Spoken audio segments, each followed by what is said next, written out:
New Zealand మధ్య జరుగుతున్న T20 series లో రెండో మ్యాచ్ పై ఆసక్తి తారాస్థాయికి చేరింది. నాగపూర్లో జరిగిన తొలి టీ20లో 48 పరుగుల తేడాతో ఘన విజయం సాధించిన భారత జట్టు అదే జోరును కొనసాగించేందుకు సిద్ధమవుతుంది.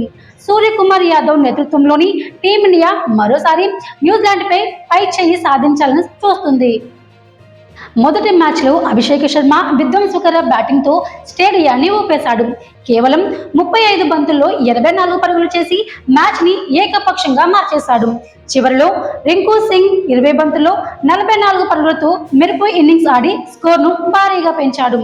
బౌలింగ్లో శివం దుబే, వరుణ్ చక్రవర్తి చెరో 2 వికెట్లు తీసి న్యూజిలాండ్ ఆశలను చిదిమేశారు.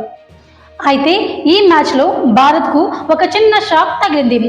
అక్షర్ పటేల్ క్యాచ్ ప్రయత్నంలో వేలికి గాయపడడంతో న్యూజిలాండ్ ఇన్నింగ్స్ మధ్యలోనే మైదానం వదిలి వెళ్లాల్సి వచ్చింది. అక్షర్ గాయంపై బీసీసీఐ నుంచి ఇప్పటి వరకు అధికారిక సమాచారం రాలేదు. కానీ రెండో టీ20కి అతను దూరమయ్యే అవకాశాలు ఉన్నట్లు తెలుస్తుంది. అక్షర్ ఆడలేని పరిస్థితుల్లో అతని స్థానంలో కుల్దీప్ యాదవ్ను తుది జట్టులోకి తీసుకునే అవకాశం ఉందని క్రికెట్ వర్గాలు భావిస్తున్నాయి. రాంచీ పీక్ స్పిన్ కు అనుకూలంగా ఉండే అవకాశం ఉండడంతో కుల్దీప్ ఎంపిక కీలకంగా మారనుంది.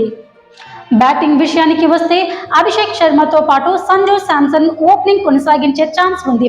తొలి మ్యాచ్లో ఇషాన్ కిషన్ పెద్దగా ఆకట్టుకోలేకపోయినా టీ20 ప్రపంచ కప్ జట్టులో ఉన్న ఆటగాడు కావడంతో అతనికి మరో అవకాశం దక్కే అవకాశాలు కనిపిస్తున్నాయి.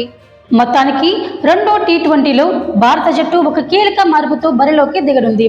అక్షర్ స్థానంలో ఎవరు వస్తారు? భారత్ మరో విజయం నమోదు చేస్తుందా అన్నది కొద్ది గంటల్లోనే తేలనుంది. క్రికెట్ అభిమానులకు మరో హై వోల్టేజ్ మ్యాచ్ ఖాయం.